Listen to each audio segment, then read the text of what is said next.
Beralih ke informasi lain, Saudara. Pengedar narkoba ditangkap Badan Narkotika Nasional BNN saat melakukan penggerebekan di kawasan Kampung Narkoba Bahari, Tanjung Priok, Jakarta Utara.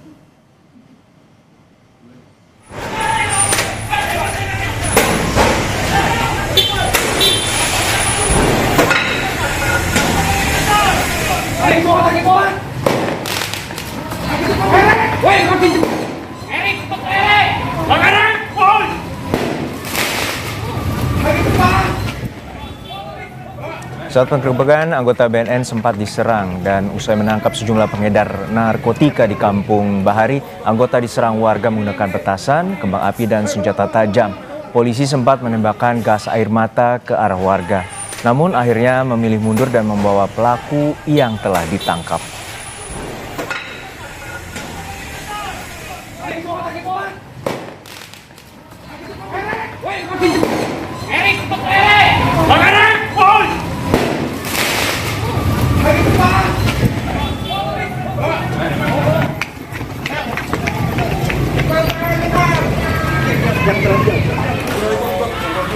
Ini lagi.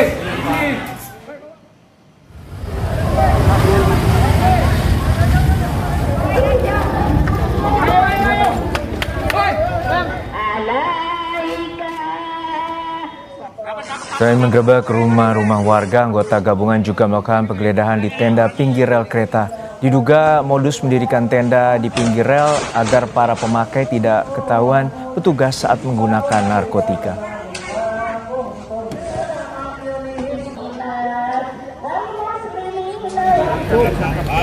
Yang mana? Ini aja. Kalau yang ini Pak? Ini yang sebelah sana.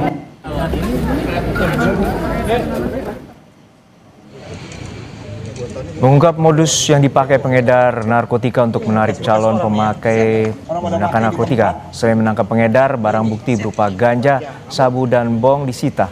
Pelaku yang ditangkap langsung dibawa ke kantor BNNK Jakarta Utara. Ini di belakang kamu. Ini.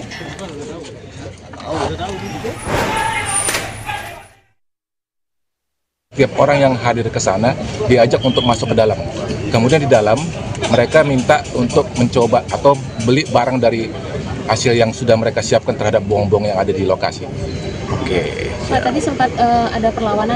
Iya, itu justru itu kita juga bingung ya. Waktu kita ke sana, memang kita sudah berpikir, sudah menganalisa dan mengantisipasi. Kalau ada perlawanan, ternyata benar. Ketika kita melakukan semacam penindakan di Coast Orange, masyarakat di circle daripada lokasi tersebut melakukan perlawanan, diantaranya menggunakan samurai, mengeluarkan semacam kembang api dan mercon kepada kita untuk menghalau. Untuk mengulas sulitnya membongkar sindikat narkoba di sejumlah kampung di Jakarta, kita bahas bersama mantan Kabariskim, Komjen Purnawirawan Ito Sumardi. Selamat petang Pak Ito, semoga sehat-sehat selalu. Ya, selamat petang Mas Yuno. Ya Pak Ito, ini kita mengetahui bahwa kawasan Kampung Bahari ini menjadi zona merah peredaran narkoba dan ini bukan pertama kalinya upaya untuk penggerebekan yang terjadi dan ini ada perlawanan kembali. Anda melihatnya seperti apa? Apakah ada jaringan besar yang selalu melindungi di kawasan tersebut?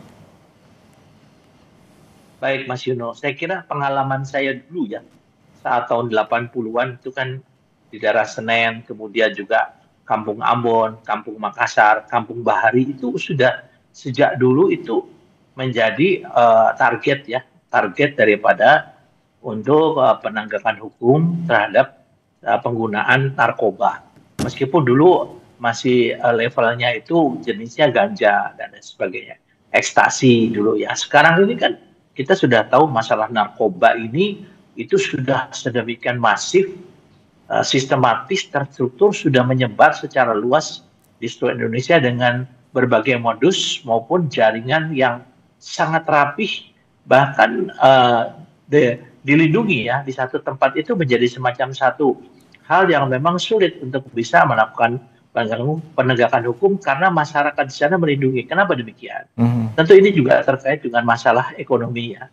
Sekarang kan dalam kondisi masyarakat saat ini tidak semua baik-baik saja. Mereka juga tentunya masalah narkoba ini juga banyak sekarang menjadi sesuatu alternatif bagi seseorang itu untuk bisa memenuhi kebutuhan hidupnya.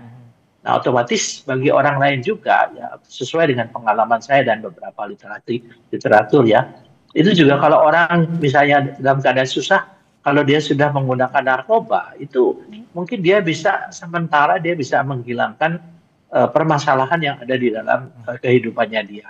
Jadi memang sulit ya kalau misalnya kita tidak melakukan secara kolaboratif ya, yaitu dengan pemerintah juga. Kalau misalnya dulu Kampung Ambon itu dan Kampung Makassar pernah menjadi daerah percontohan untuk bagaimana menjadikan mereka itu bebas daripada kampung narkoba. Tapi kemudian kan kehidupan sosial di sana juga kembali kepada kehidupan masyarakat yang susah ya.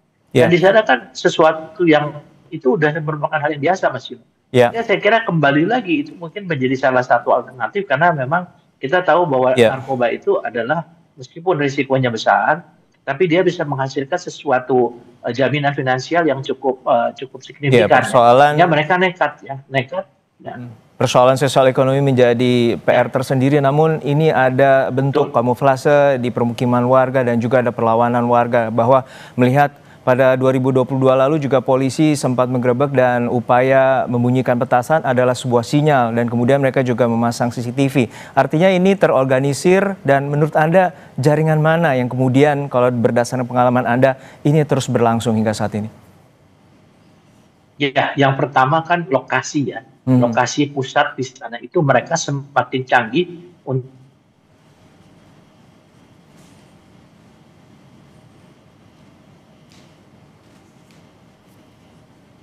Baik, tampaknya kami mengalami gangguan teknis melalui sambungan Zoom dengan Pak Ito Sumardi, mantan Kabaireskrim.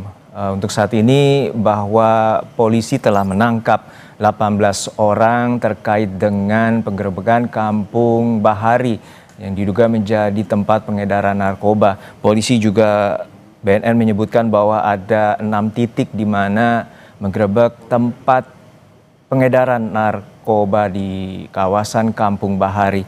Untuk saat ini BNN masih terus melakukan penelusuran dan juga penyelidikan atas peredaran narkoba di Kampung Bahari. Oke. Pak itu untuk tadi bahwa bandar juga ada saat ini yang masih buron seperti Freddy Pratama dan juga jaringan ini terutama di kawasan permukiman warga yang padat penduduk, persoalan sosial ekonomi menjadi PR besar. Lalu seperti apa bagaimana polisi ataupun BNN dapat mengungkap dan mencegah dan memberantas peredaran narkoba ini?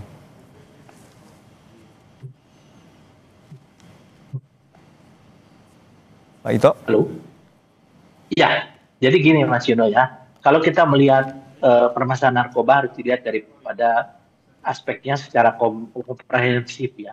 Ini juga sistem hukum yang masih lemah di negara kita. Kalau di negara-negara yang lain seperti Malaysia, Singapura, dan lain itu kan hukuman mati. Tapi pernahkah kita menerapkan sistem hukuman dengan hukuman yang maksimal?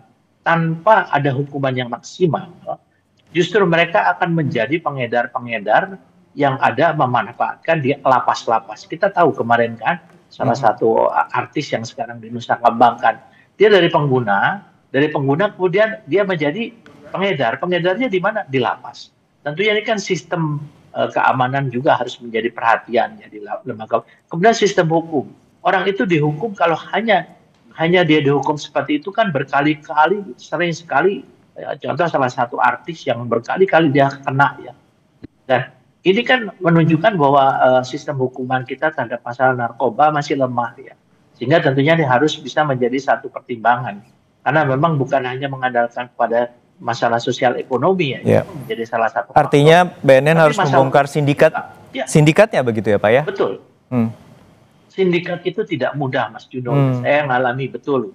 Karena sindikat ini semuanya luar biasa, mereka itu tersebar dan terstruktur, sistematis, bahkan dilindungi pula oleh beberapa oknum ya. Tentunya ini pekerjaan rumah bagi BNN, tapi tanpa sistem hukum yang sangat keras, tidak mungkin masalah ini akan bisa ditangani. Demikian Mas Yun.